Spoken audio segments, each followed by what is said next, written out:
Remember to start that now. And yeah, officially welcome you to application workshop. My name is Micah Lehner. I work at um, CSU Chico in the Graduate Studies Office. I am an admissions coordinator here, or the lead admissions coordinator. So I work with all of our grad programs, setting up the Cal State Apply applications. Um, and then I work with them to basically manage the entire admissions process. So I definitely know about some of the technical stuff about how the application works. So I should be able to deal with and answer any questions you have about that. Um, so that's kind of like one thing we'll cover, and then usually the other area that we cover in these is more along the lines to do with strategy, in terms of questions like what makes a good statement of purpose, who should I ask for letters of recommendation, things like that. So I think I'm going to start just going over some of the just basic technical stuff of the applications, and then we'll kind of mix in um, this strategy piece. But at any point, if anyone has a question about what I'm saying, feel free to like put your hand up or hop in and ask any questions, because this is here for you, and it's the point is to be useful for you and your graduate program journey. So uh, yeah, I don't think there's anything else you need to know. I guess I've been here at Chico for 4 years, and I also have applied and gotten into grad school myself. So I've been in your shoes a few decades ago. So yeah, I think I'd like to maybe open these up with just even a psychological slash, I don't know, emotional point, which is I think when most people, I mean, I guess maybe I'll ask you just to do a little thought experiment, but if you just like think about what does it just like feel like in your body and your mind when you just think applying to grad school, or you sit down at your computer and you're about to like, I need to work on this. What state of mind does that typically put you in? How does it feel? I think me personally, it feels like, I don't know, put you through an identity crisis because I mean, you don't know if it is your kind of your future. So if you don't get into programs, like makes you rethink a lot. So overthinking maybe. I don't know that. Yeah, yeah, it's stressful for sure. Yeah, stressful, definitely. Does it? I think when I start applying, I open up my laptop and I start working on my applications. I feel really excited, but then I also feel really nervous because I know that whatever I say in my applications is going to mean a whole lot. So I'm excited because I'm like pursuing this next step in my life, but I'm also nervous because I mean whatever I say or do now is gonna impact what the next 3 or 4 years of my life looks like. Totally. Yeah, it's that mix. It's kind of like that roller coaster feeling of like, this is super exciting, but also terrifying. And I want to do it, but I don't. Ah, Yeah, totally. exactly. Yeah. Um, yeah, and I bring it up just because I think it's important to recognize that one, don't um the or I'll put it this way, you've not I don't think any of you have applied to grad school before, so it's a totally new experience, and you probably will never do it again. So it's an unfamiliar territory. So just don't, and if you're doing anything unfamiliar, they're using words like official versus unofficial transcripts and a CV or resume, and like, oh, what is all this stuff? And then I think it's kind of easy to think, oh, well, if I don't even understand this application, now I'm doubting if I can go to grad school. And it can really tip you because it is this kind of back and forth excitement versus fear, and that can easily like tip you into the fear to more of a fear uh, based mode. So um, we're here to hopefully relieve some of that anxiety about just um, getting through the application. But I think, yeah, just remind yourself this should be unfamiliar. Every single applicant is going through the exact same thing. Um, And the other piece of it is it's just not comfortable for us to put ourselves in front of people for judgment. And that's what an application is. It's you paying money to present yourself to a group of people who you don't know and have them pick you, and no one wants to be like not picked for the team or not picked last. And it's just not it's just not necessarily fun for most people. So yeah, I think it's just, yeah, again, important to remember that. And just, it's kind of like part of yourself trying to protect yourself from being hurt and being judged. And again, that's normal. And I think it's something, at least for me, I just sort of say, okay, thank you, self, for um, being concerned about being judged by others, but I got this. We need to do this to get on with our life. Like Justin said, this is an important step to, yeah, really the rest of your life. So we'll try to lean more towards the excitement end of things here. Okay. I got into philosophy grad program, so that's why I like to start with the philosophical, right? But now the technical things. And I think Liz, you came in a little bit afterwards. If anyone's got any questions at any point, there's no one in here monitoring the chat, but I think I can keep track of it. But maybe just feel there's a small enough group of us, you can just unmute and interrupt me. It's totally fine. Okay. Do you see the Cal State Apply screen? Yes. Okay, cool. The dashboard here. All right, so I'm gonna just kind of quick run through the major parts and what some of the typical questions we get are. I'm assuming most of you have at least started this and are familiar with getting an account, that sort of thing. Is everyone able to like find the program that they wanted? Is anyone having an issue like locating the program to apply for? If not, I'm going to skip a whole section on that. But for the video, for the folks in the recording, one thing that we get a lot is if you don't fill out this extended profile that I'm highlighting, and when you first create your account, you have to go through and fill this out. But what you enter on the extended profile governs what applications you can see. So you, being interested in graduate school, want to make sure you have selected second bachelor's and beyond, and then graduate. That will unlock all the graduate programs. This question, this is a really confusing question. We're always wrangling about how to word it, but I think for the vast majority of you, for this returning question, you should actually answer no, because it reads, are you applying to return to the CSU campus which you previously attended and intend to complete the same major?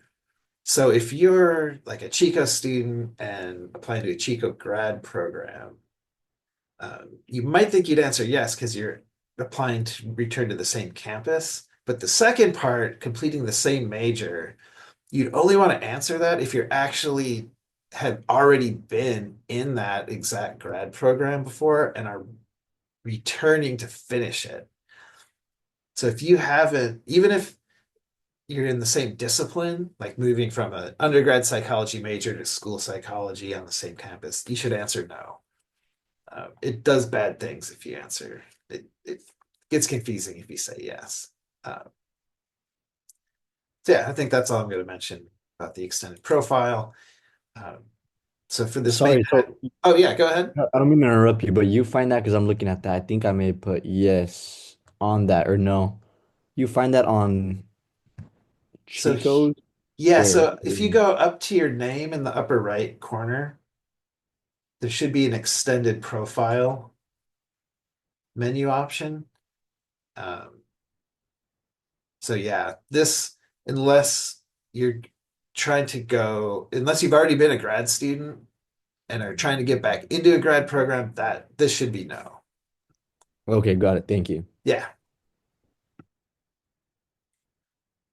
Okay, so in the main dashboard, there's these four quadrants, and these first three, personal information, academic history, and supporting information, all you have to do is fill those out once, and whatever you put here will go to every CSU that you apply for. So these three are the easy parts. The part that's going to take the most time is program materials. Um, so if you click on program materials, this basically will show you a list of all the applications you've added. And Cal State Apply is kind of like a shopping cart model where I think you have to add one program to start with. But once you get like your initial program, you can go to the add program page and search for whatever you want. And then if you click the plus button, it basically adds it to your cart, so to speak. So everything you've added will show up in program materials. So I've got 6 different programs I'm applying for. And each school and program inevitably is going to ask for slightly different things. So this is, yeah, the part you really want to, I think, spend most of your time in and pay the most attention to. But before I dive in there, just to go back to these other 3, I don't think there's much we need to say about personal information. It's literally just stuff about you. The main question I get here is that people get a little nervous entering some of this information about your like gender identity and race and financial information. What I can tell you is that that's collected just for like data informational purposes by the CSU, because we want to know who our students are and who we're serving. And we don't share any of this with the programs that are reviewing your applications. So we have the ability to basically redact and limit what the programs see. So they're gonna see your name, and I think they'll have like your email address. But other than that, like they won't see your address, they won't see any of this stuff. So don't have to worry that what you put there is going to somehow impact the decision making of your application. Academic history, again, I think this is pretty straightforward. You just want to make sure that in here you enter every college that you've attended since high school. So if you did community college for a year or so, you'll want to add that. Even if you maybe just took a semester, whatever it is, include it here. Standardized tests. Do any of you need to take the GRE for your programs? I know Chico has stopped requiring that, so none of our programs do. Are any of you applying to schools that are asking for a GMAT or GRE or anything? No, my program doesn't require it. Okay. All right. Well, I won't go into that then since it's not relevant, but for the recording, if you are in a program that does, you will need to report your test here, but also make sure that you have the official scores sent to the school because they're going to need to see it reported officially. So don't skip that step. The GPA, some people have questions about this because they don't know what to put here for the total credit hours.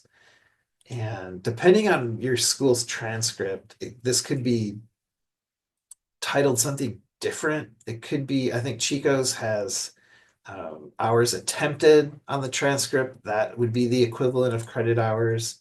Other schools will have GPA hours. So you'll just want to kind of look at your transcript and you might have to do a bit of translation, but usually transcripts have 2 different credit columns or listings. And one is for like units earned or awarded. And then the other one is like credit hours or GPA hours. And the difference is you can potentially take classes pass fail.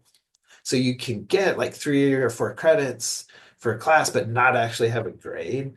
And so you don't want to include those units in your GPA calculations because it'll artificially make your GPA lower.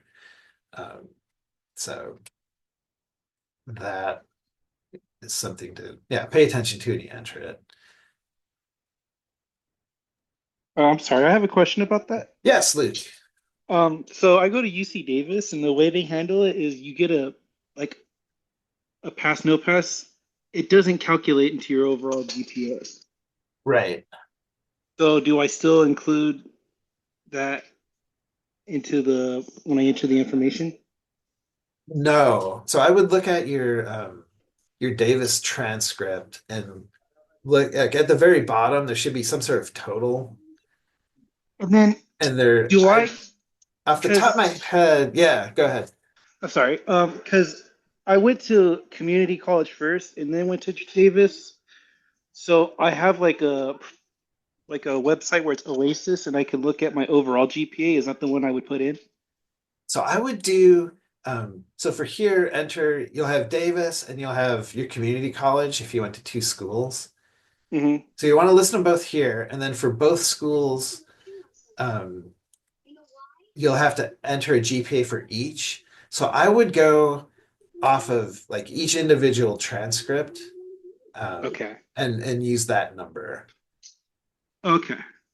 So sometimes it gets counted twice, depending on how your school tabulates. Like if you transfer in units, that's going to be reflected in your Davis transcript. So I would just go off of whatever the transcripts say. Okay. Yeah, because I know like UC Davis doesn't calculate in your community college grades. Right. Yeah. So just do it with whatever your school has on the transcript, and Okay. Alrighty. perfect. The supporting information, this one is kind of tricky because it's a place where you can add experiences, and those are just employment, internship, and volunteer are the categories. I can tell you if you're applying to only a Chico grad program in other words, if you're applying to Chico and no other CSUs, I could tell you can safely leave this blank and just what I did here. I clicked a button, you can't see it, but it says I choose not to add experiences because none of our programs use this part of the application. And if they wanted that, they would ask for a resume. But the problem is if you're applying to schools other than Chico, I don't know if they're using this or not. So I wouldn't want to tell you to leave it blank without verifying with the schools that they also aren't using it. So to be on the safe side, if you're applying to more than one CSU, it's probably a good idea to put something in here. And I think these are pretty straightforward in the sense of jobs, internships, and volunteer opportunities. And usually we suggest that you just kind of use a little bit of judgment in adding things that might relate to your academic program versus things that maybe aren't really relevant. So I don't know if you worked as like a landscaper, let's say, and you're applying for a math or school psych program, you could probably safely leave that out. But if you did like school tutoring where you're working with students and you volunteered like anywhere where you're interacting with students or being a tutor, anything that is even like a little bit relevant to your program, put it in.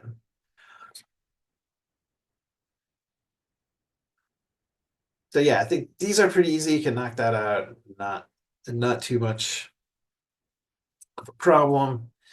And then once you're done with these, you'll see these little numbers of the sections completed. Once you've got it totally done, it'll give you a little check mark. That means you're set there. The program materials, that's where things. So yeah, I would do those three quick, get those done with. Now you're all set. This is where each school's going to list what else they need in order to make a decision on your application. So I'm going to pick the school psychology one is the example that I'm showing you here. So for each of the schools that you apply to, the one thing that's the same is this home tab. or screen, and I would make sure you read what's in here because it's usually a mix of like a program description, which you may know at this point what you're getting into. But if there are any specific instructions in terms of sending transcripts a certain place, or if they do interviews, whatever it is, this is the place where the program should tell you uh, everything you need to do to successfully complete your application. So for most of ours, we kind of tend to just link out to a program webpage where they can sort of give you a breakdown of in more detail than we can list on the application. So definitely check this out. And then if they do have links, follow them and read them, and yeah, make sure you just understand what the program wants from you. And then this is where things can get variable in terms of some programs might just literally have the home screen and nothing else. Some programs ask for recommendations, some ask for different sorts of documents. So I think this application covers the main ones that you're likely to see. So here we've got a questions section, and this is yeah, just questions the program would like you to answer in order to admit you. Our school psychology program, they have these, they're calling them written interview questions. The thing to pay attention to here is this, the character limit, and it's not a word limit, so it's a 4,000 character. As I start typing here, you can see it's filled in. You know, I got 32 characters, so you'll want to, like, I would suggest if you've got any questions you have to answer, compose them in like a Google or Word doc, but then make sure you keep an eye on your character count.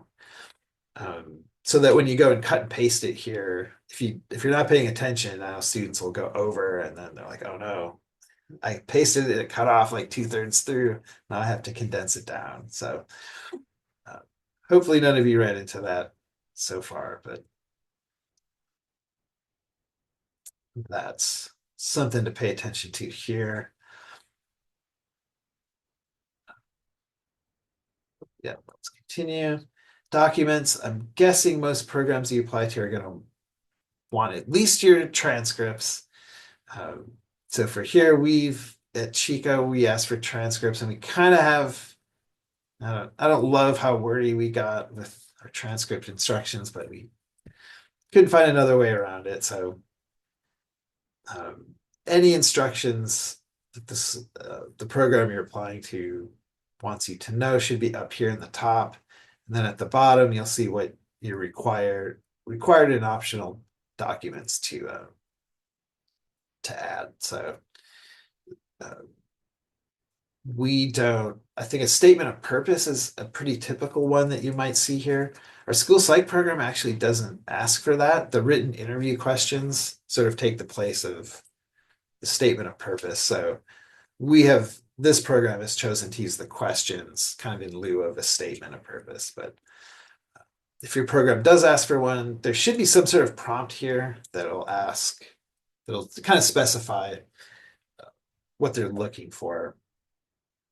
And I think with your statements of purpose and really any kind of written materials that you're asked to provide, it's a good idea to, as much as you can, like stick directly to the prompts that they're asking for, where it might be tempting to just write like one statement of purpose that you think you might use for every single program you're applying to, except then you go and realize like, oh, this program asked for these specific questions. So to give yourself the best chance of being admitted, I would suggest to take the time to just write your statements of purpose or interview questions kind of individually for each program you're applying to. Make sure you personalize it and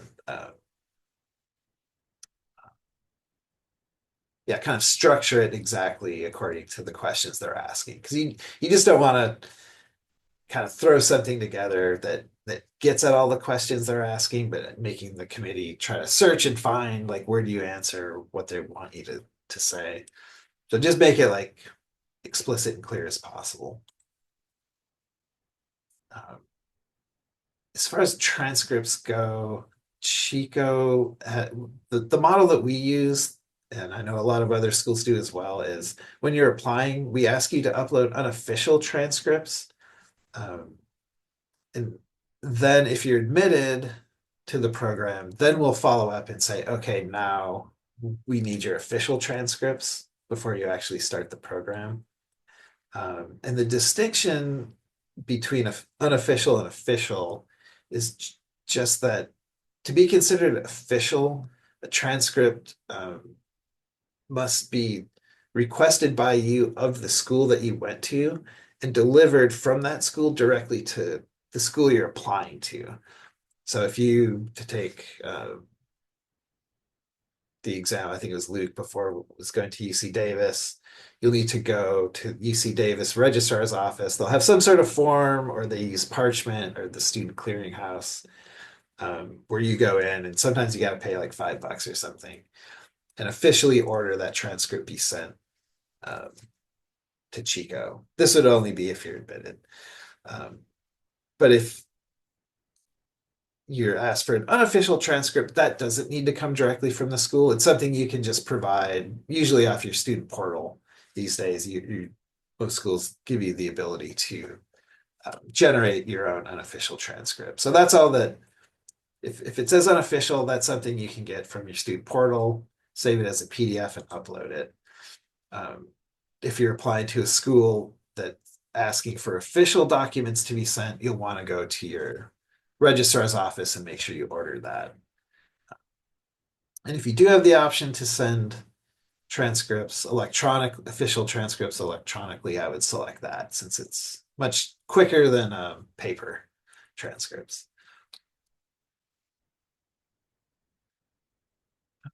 Okay.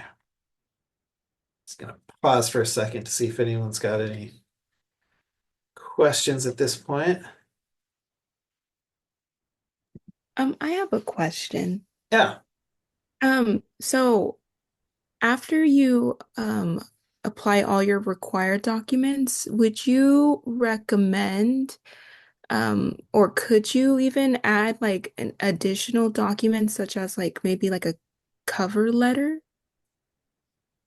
You could. I would tend to stick with just providing what they ask for. So if it were the case, so like for this program, we've got 2 required documents. The optional ones, the only ones that we're making optional are just if you went to more than one school, you're going to need the ability to upload multiple transcripts. Some of our programs do have like optional resume, optional writing sample. But I would say if the program doesn't give you a category for an optional document, I wouldn't put anything in there. Because I know for our programs, what's important for them is that they're judging all the applications equally. So we actually have programs that explicitly say, if you send us a GRE score, we're not going to look at it, even if you did, or because we don't want to have some applicants like have, I guess, an advantage, so to speak, like a data point that other applicants don't. So at the end of the day, it's not gonna, I don't think, really hurt anything, but I kind of suspect, and I know it's true for our programs, that if you did that, they just wouldn't look at it. Thank you. Yeah.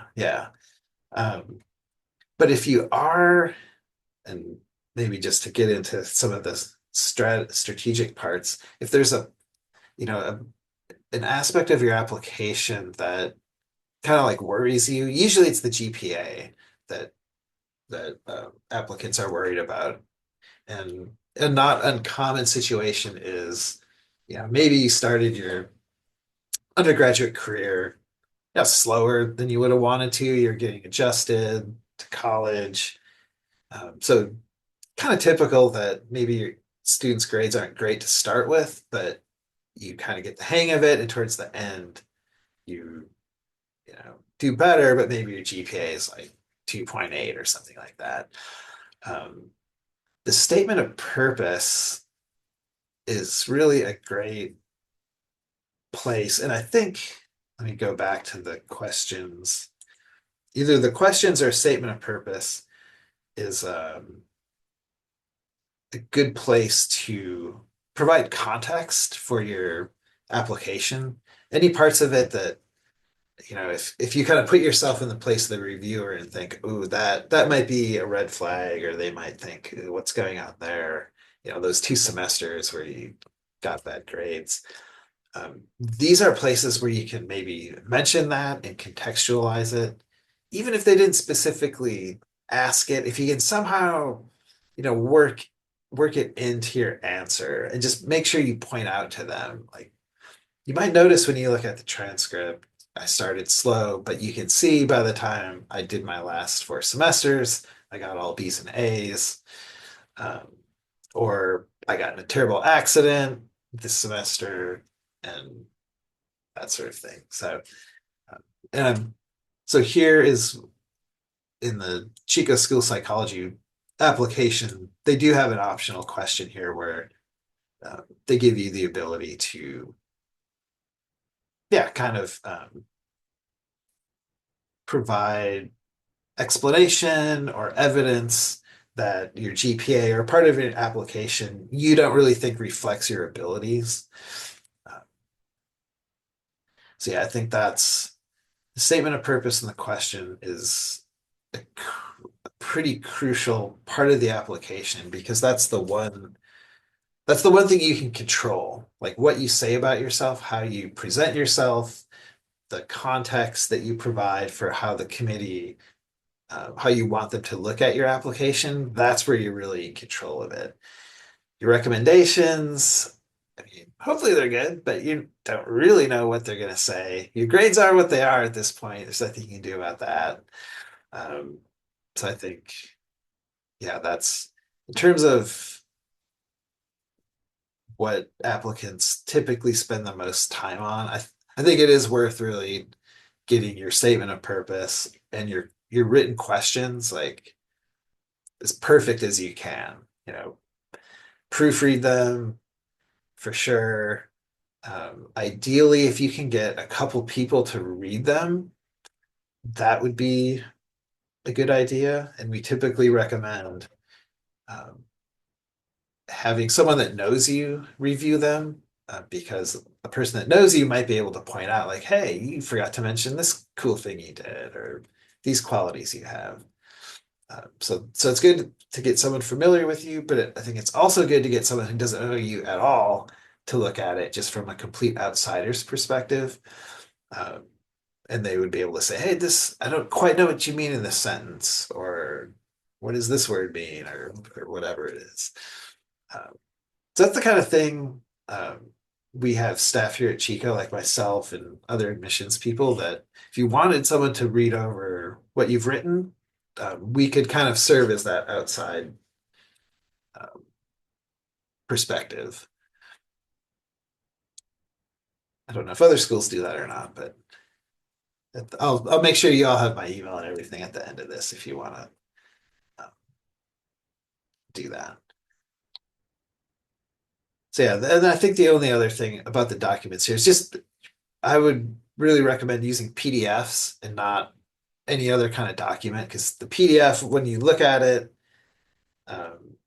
it doesn't change when you upload it, versus if you try to like link to a Google Doc, or that wouldn't even work here, but Word docs, like if other people open them, the formatting can get wonky and things like that. So go with the PDFs here. Okay. And the final piece that we're going to highlight here in this application is the recommendations. Pretty common, I think, for most programs. And actually, in terms of just a strategy for applying. I know some of you are coming up against the deadline, so it's not as relevant now, but I would actually, if I were just kind of getting started or getting going on my application, maybe I would do these 3 things quick and first get those out of the way. The very next thing I would do is come into the program materials, maybe kind of go through this and just see like, okay, what am I dealing with? Who wants what? Get an overview. But the first thing I would actually start working on and doing, I would skip right to the recommendations.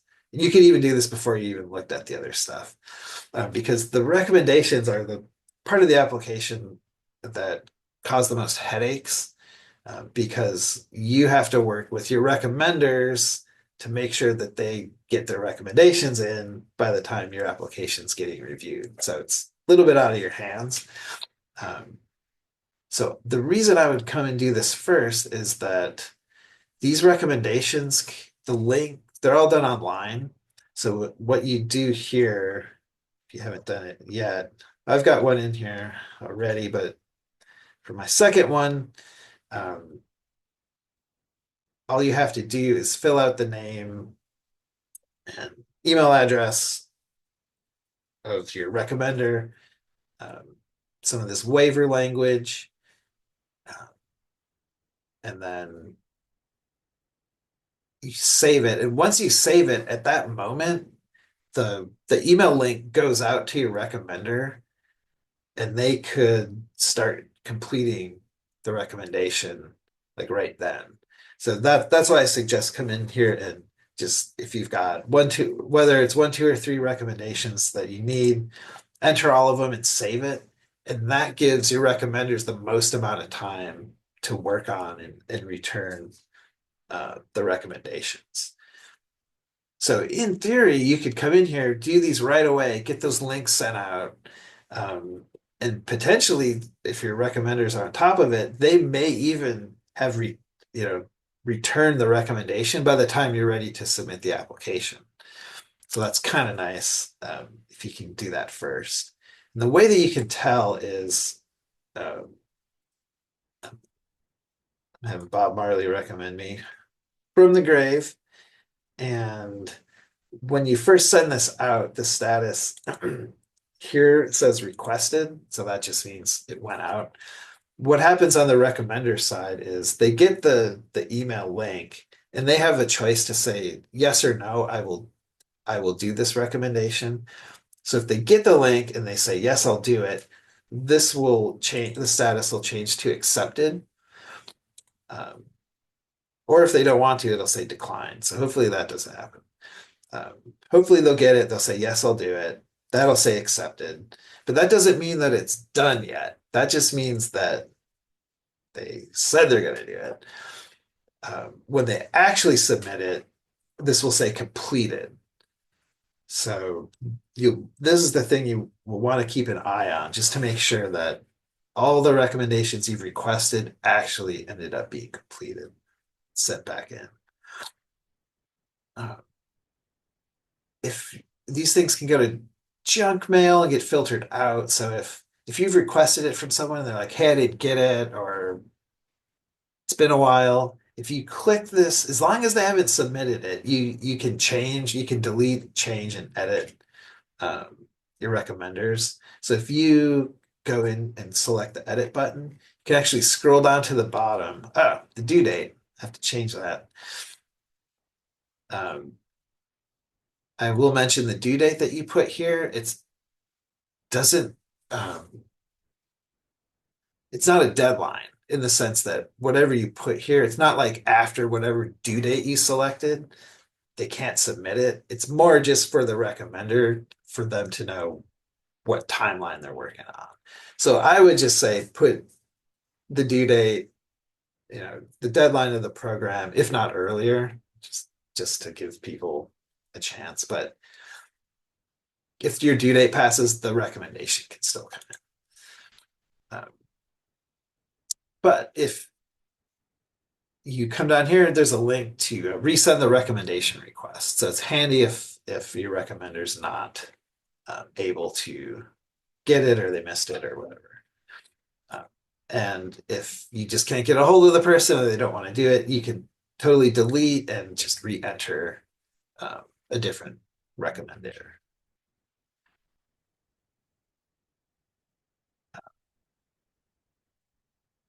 So I think in terms of application itself, that those are kind of the main components I wanted to point out. Pause if anyone's got any questions about any of that. Yeah, I have a question. Yeah.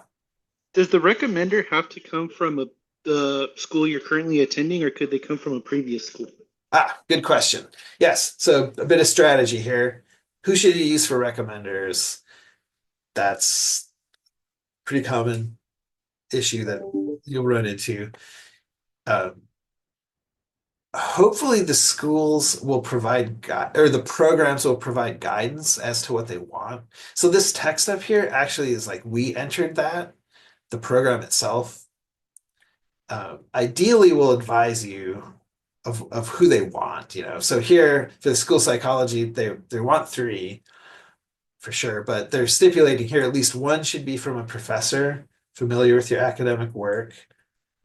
If applicable, 1 should be from a supervisor and employer, and the 3rd, kind of any one of those. So as much as possible, follow what they say here. But if they don't really give you guidance or you're kind of in a gray area, I think the default that most people expect it would just be like professors, especially if you're school psychology or social work, you're doing something that involves interpersonal communication. Having a recommender from someone who like knows you in a context where you are interacting with people, I think is important. But if you're doing something that's like more academic, like I think some of you are doing, someone's doing math, they might not care as much. So in that case, like 2 professors would work. So typically, and usually those are kind of the 2 categories: is a professor that knows your academic ability that could say like, yeah, you could totally succeed this program. If you're using someone that's not a professor, it's typically, you know, someone who in an employment or volunteer setting that has that's somehow relevant to the program you're going into. So I would try to avoid, I don't know, using like my other example, if you're a landscaper, you have a boss that just says like, you show up on time and you work hard or something like that. I think that wouldn't be as good of a recommendation as someone who's either a professor or knows you in a context that is similar to the kinds of things you'll be doing in your grad program. So I don't know if does that help, or do you have like a more specific? Yeah, I already asked a few math professors today and yesterday. I'm still waiting. I had one say yes. I'm a student parent, so I have like a coordinator I work with, and she said she'd write me a recommendation. She's pretty familiar with my academics. But I also had another professor from my community college I would like to ask, and she's known me for a long time, academically and stuff too. Yeah, and I think that sounds like a good couple of recommenders there. People that have been out of school for a while kind of run into problems because they might not know their professors. I don't know if doesn't sound like that's the case for many of you. They're maybe not even teaching anymore. So then you have to get a little creative. But I think ideally, if you can get professors and people who know you and an environment similar to your program, that's the best. Another recommendation tip that I think is helpful is that when you ask someone to recommend you, I mean, maybe they like Luke, it sounds like one of the person really knows you well. It's not going to be much of an issue, but if you had like you're asking a professor that maybe had you in like one class or two classes, and that was like a year or so ago, it's really helpful for them if you're able to basically provide them with as much material as possible that they can use to make their recommendation. So I would say if you're asking a professor that you kind of know and it's been a year or two, attach your unofficial transcript, um, like remind them, hey, I was in this class with you. I got an A. Um, I'm attaching the paper that I wrote for the class. Just sort of remind them and jog their memories. Uh, because that just saves them a lot of work because they have to like go back and like find what your grades are and all that sort of thing. So if you can, as much as you can provide it up front, it's going to get your recommendation in quicker because it saves them time. Also, it shows them, I think, that you're conscientious and thinking, about their time. Um, and you can kind of subtly influence what they might say because if you tell them like, hey, remember these great things about me? They'll say, oh yeah, I do remember those great things. In fact, I'm going to write them down in my recommendation. So I think there's some subtle ways you can maybe lead your recommenders to mention certain things. And what was I gonna? Oh, yeah. And also when it comes to asking, don't feel bad about doing it. At least for tenured professors here, that's like literally part of their contract is they get paid to teach, obviously, but also advise students and do these recommendations. So it's something that they know they're doing, they do quite a bit, and it's not like some extra special personal favor that you're asking of them. It's just part of their job. So, you know, you want to be as respectful as possible and all that, but don't feel too bad or be too intimidated at asking. I think the final thing I'll just mention about the application, and then we can just kind of open it up for whatever questions you might have, is just once you get to the point of, you've completed everything, you've got your recommendations out. I should mention here for the recommendations part, the only thing that's required for you to submit the application is that you have entered the recommendation information here. They don't actually have to be returned or submitted for you to submit your application. So right now I could speed through here, get these other two entered, save them. The links go out, and then that would potentially make it says 0 out of 6 because I've got 6 schools in here. So if I were to complete everything I needed for Chico's psych program, and I come back here, oops, X out, that should say 1 of 6. So I've got one application ready to rock. And at that point, you can come over to this submit application tab. And it's kind of handy because it gives you an overview of everything you've got in your cart. And you don't have to submit them all at once. So you can kind of submit as you complete each one. The deadlines have passed on a lot of these, so it's kind of barred here. But if I had completed everything, this bar would be all the way over. I can hit the submit button and it will take me to a page where you got to pay the $70 fee. You could submit just Chico's and then it'll say submitted under here. The final handy place to look is this check status menu. And this is where you can see of all the programs that you've applied to, obviously in progress or submitted, that's one thing. But the really useful part here is that if you click the down caret for each one of these, it will show you, I don't have all my recommendation letters in here, but it'll give you an overview of all the recommendations you've requested and where they're at.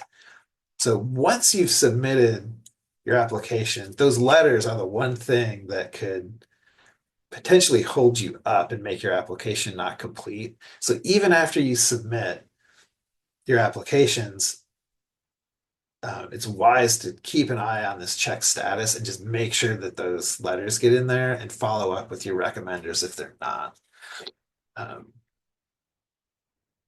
And yeah, the letters can come even if the deadlines pass. Like I know at Chico, each program has a deadline, but the deadline technically is just the deadline for you to submit your application. It's not a deadline for any recommendations to come in. So it's pretty typical that there's just a few procrastinators out there that didn't get their recommendations in, and it's 5 days after the deadline and students are freaking out. Oh no, I'm not going to get in or considered, but at least the way that we run things here at Chico is there's at least a couple weeks after the deadline where we're just like checking through these applications, making sure everything looks good. The programs themselves actually aren't even going to look at these until about a month after they're submitted because we have to do certain things on our end. We make sure you check your degrees accredited, all that sort of thing. And what we do at Chico is if we get an application submitted and it doesn't have letters, we send you an email that says, hey, we got your application. We actually can't look at it yet because you need to follow up with these recommenders. So hopefully that's not an issue for you and all your recommendations get submitted right away. But at least at Chico, there's like for sure 2 week grace period, if not a whole month, where you're in communication with us and we kind of like wrap up any straggling recommendations that haven't come in, if your transcript isn't visible or something. Anyway, our goal is not to like eliminate people or say like, aha, like you're not getting considered because of this technicality. We want every single person to be able to be reviewed. So we do everything that we can to follow up with you and make sure that you have a fair shot at getting your application checked.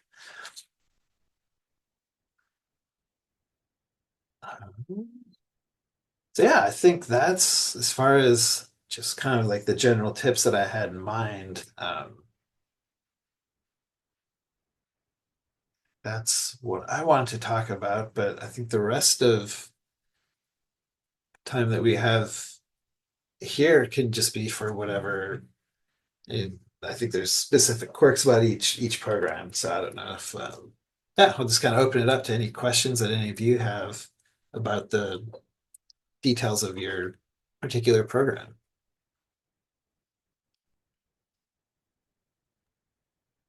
Um, so I do have a question actually for the school psych program. Mhm. So supplemental materials, what kind of would you want to put there? Are you applying to more than one CSU? Yes. Yeah, okay. So there I would put, of the three categories, Mhm. I'll come back here. It's kind of just using your judgment to really think, okay, have I had a job, an internship, or a volunteer opportunity that Mhm. is somehow related to school psychology? So It uh, says add a document though. Where would you find the document? Or like, oh, document. yeah, I don't see that. Interesting. And maybe if you got time to stick around, maybe I might have you share your screen Yeah. if you want to, because Yeah, I could might share take a that. little bit more digging Yeah. to figure that out. So let's maybe put a pin in that one if you can stick around. Yeah, I don't Okay, know. cool. I think Natalie, did you have? Yeah, so I'm kind of thinking a little bit ahead. I'm not sure if you would be able to answer this. Um, but I'm trying to figure out like if I were to get accepted to the program that I'm interested in, if Mhm.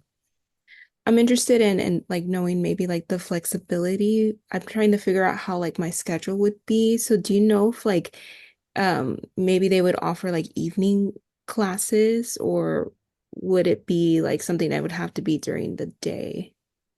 And you remind me what program you're applying for? Is it also school psych? My program is social science. Social science. Okay. Yeah, and that's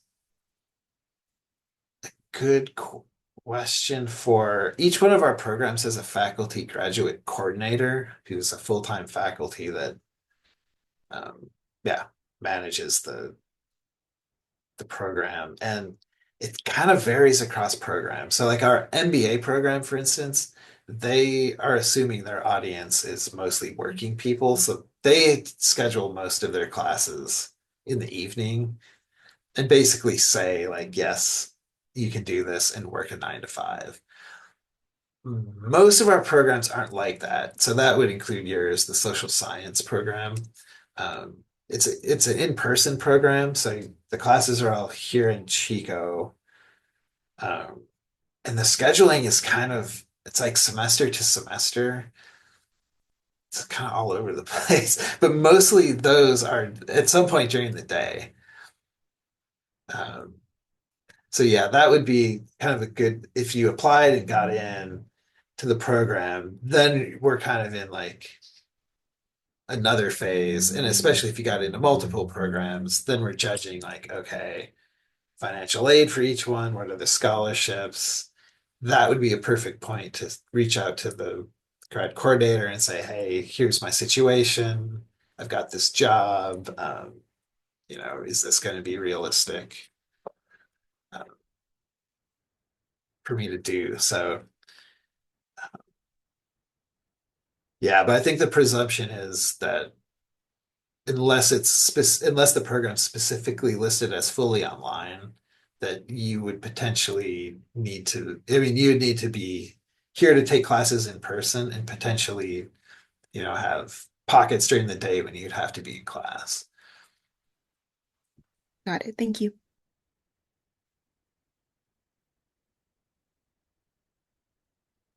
Stop.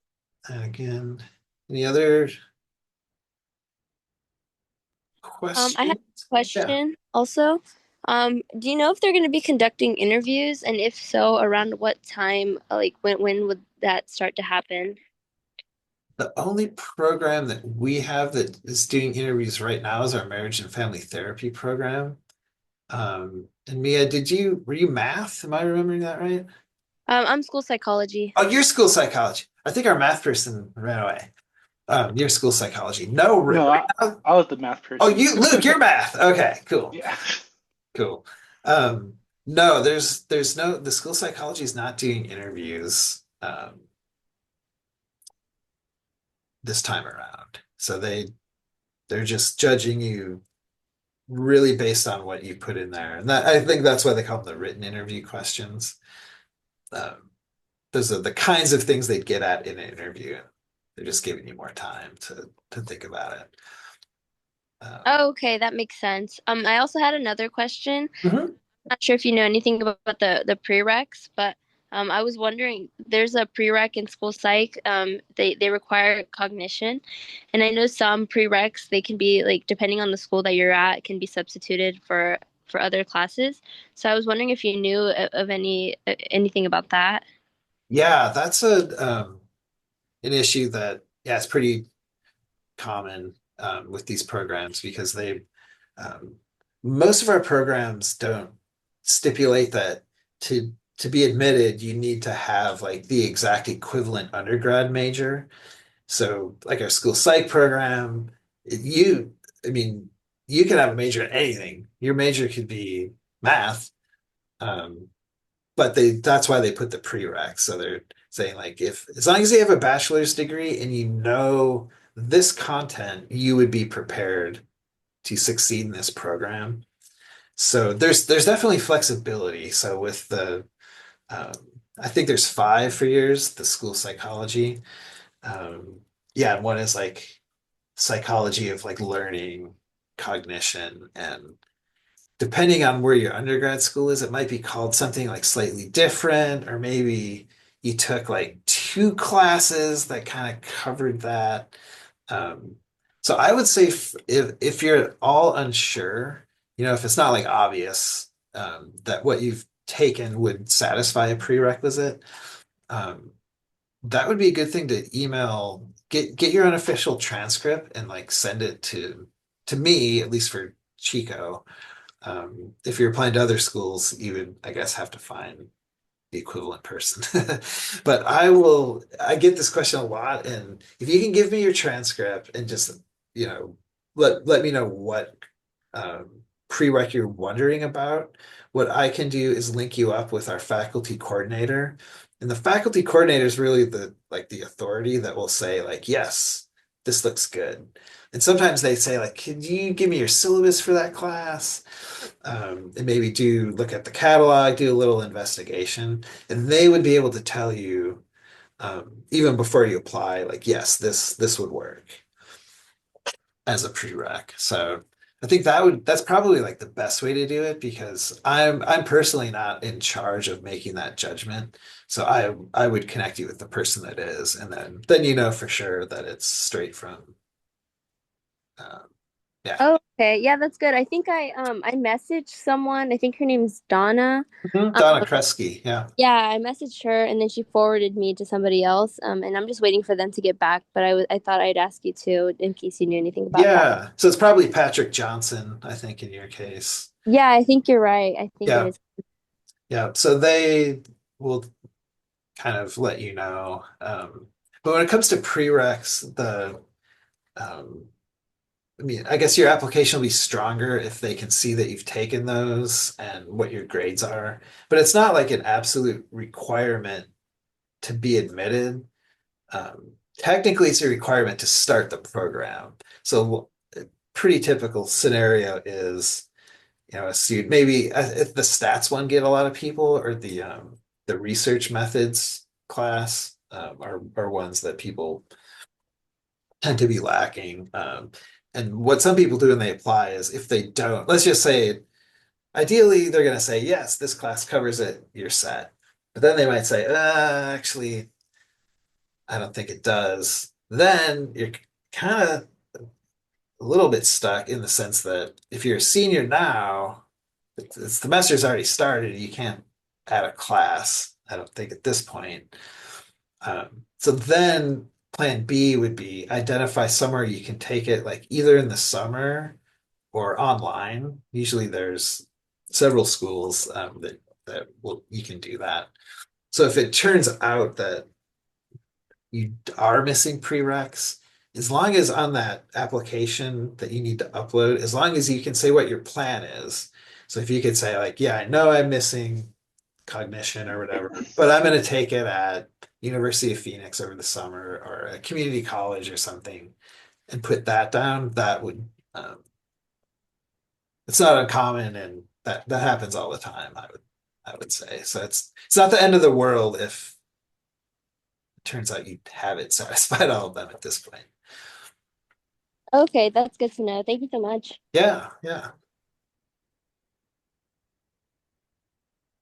I guess Luke, you're the last one here. I don't know if you've got any other specific questions. Yeah, I was just looking. Oh, sorry, hold on.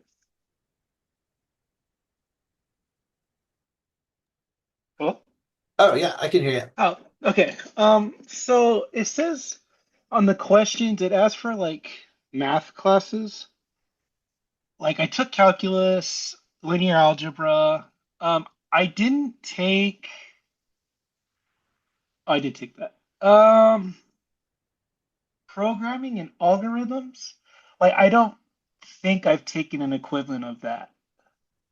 Like right now, I've taken MATLAB, and I'm taking Python here. But when I read the course description at Chico, I don't think I've taken that, and I don't, I guess I don't know. Yeah, let's see here. Just pulling up that application real quick.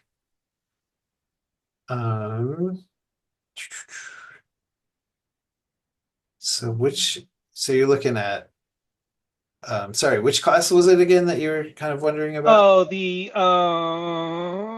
programming and algorithms one. Oh, okay. And you're in math. Yes. That's true. So Why am I not seeing it here? so here at UC Davis for applied math, you have to take um, Engineering 6, which is MATLAB, and you have to take Computer Science 32A, which is Python, and I'm currently Hmm. taking that. But it just sounds a little different, this course. Yeah, got it. I think you might be in a similar situation as Mia in that I would say the best, because again, like I wouldn't be the one that would ultimately make that call. Um, Yeah. Actually, before I forget, let me put my email in the chat. So I would say for your situation, what we would want to do is if you could email me like your transcript, uh, Yeah. and then I'll sort of loop in your case, it's going to be Kathy Gray, or sorry, no, for math, it's Daniel Valieris is the faculty coordinator. And Daniel would be the one to kind of look at what you've done at Davis and say, like, oh yeah, this is equivalent. Um, so yeah, I think that's the way to do it. It's a little messy, but that's kind of just the nature of these prereqs and how schools slightly modify the curriculum and they don't exactly like one-to-one line up. And you've got you're on a quarter system, we're on semesters. So that kind of can tend to divide up some of the course content in different ways. So it might be that like a combo of different classes you've taken. Yeah. Also with real analysis, because real analysis here seems like it's the three real analysis I like the calculus, the three real analysis classes I've taken here. So it's a little confusing. Yeah, yeah. Yeah, I would say in your case, we'll probably just need to take a peek at your unofficial transcript like in advance so that you know how to answer these questions, before you Okay. submit the application. Are you a math major? Applied math, yeah. Applied math, okay. Because that's another, yeah, yeah. I think that's the best way to do it is just start a conversation with Daniel and go from there. Um, Okay. but yeah, the goal is, and here at Chico, we're trying to, like I said before, we're like the application isn't, we're not trying to like weed people out with this or like trick you or you know. So they want you to like, you know, have your best yeah, have your best presentation of yourself. So yeah, we'll work with you to make sure that um, you enter everything accurately. And Okay. also, Um, it doesn't hurt to just also establishes a connection with the faculty member, which never hurts. yeah. Okie dokie. I was gonna get my unofficial transcripts from because I actually went to two community colleges. So I have to get both of them. Yeah, and send everything. If you've gone to multiple schools, send it all because the point of the prereqs is just they just the programs don't want to admit people that won't be able to succeed. So we Yeah. we just don't want people like, oh, I can handle this, and then they're like, oh no, I'm in over my head. So they just want to make sure that like you're at the level that you can just pick up and go with it. So they might look at like the totality of everything you've done and be like, oh, okay, well you did that, that, and this. You're you're good. So they might just say like put this class in there or something. So yeah, send like the totality of everything you've done academically, and we'll kind of we'll do an evaluation of where you're at in terms of prereqs. Okay. Okay. And then I actually wanted to ask some questions, but I think I'll just email you because they're a little more on like the private side. Yeah, yeah, for sure. For sure. Okie dokie. Alrighty. Thank you so much. Yeah. Excellent. Wow. I know Justin's going to stick around because you're going to share your screen. But anything else from from the rest of the folks before we. Yeah, I have one more quick question. Yeah. For the like statement of purpose, is there like a certain like format that it should be in? Not there's not like a universally like accepted or expected format. Um, so I would say if the program like our well, I know that social science, and off the top of my head, I forget what their prompt is. Do they kind of have like a generic one where it's just sort of like, tell us about why you want to be in this program? Yeah, I think there's like a couple like questions and my goals and all that. Yeah. Yeah. Yeah. So as much as possible, I would say if there's specific questions, I can pull it up quick. Um, I would do like whatever you can to just like answer them almost in order, like make it super easy for the reader to, and I would literally like, cut and paste them, if they were, oh, I'm about to pull it up. Um, why do I want to be in this program? Oh, it's because of this. So that's, I guess, one point is just make it like super obvious what question you're answering. Like, don't mix the answers to those questions up in some sort of like story about your life where they have to figure out like, okay, you answered it here and here. Just make it like err on the side of it not being like fancy or stylized in any sort of way, more of like business and technical of just the information. But for you, let's see here quick. Oh yeah, so they have like 5 specific prompts, 1 to 2 pages. So yeah, in this case, like the program took it upon themselves to list like enumerate those 5 um, areas. So, and we have a lot of programs like this, social work programs like this, because they're looking at quite a number of applications and they want to be able to just like spend their time reading what you're saying and not having to like interpret it. So I would, if I was you, I would literally put like, I mean, maybe like an intro paragraph or something, but like next paragraph, the area of study that I want to specialize in is this, and the reasons are that. And then um, go to point 2 and then on down the line. So yeah, it's more of we're not looking for like creative writing or anything like that. It's and there's no like conventions in terms of you know putting an address or people. I would just the most typical things would just say like, dear admissions committee, hello, I'm Natalie, and I'm excited about applying to this program, and just kind of jump right into it. And then I would take it points 1 through 5, just kind of in order, like a paragraph for each. I think they're gonna like that. 'Cause like, boom, perfect. Everything we want to know, you answered it in the order.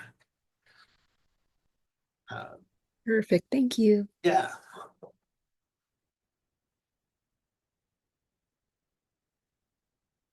Okay. Cool. I guess if any of you think of anything and want to stick around, that's cool. But maybe we can. Actually, I'm going to stop recording.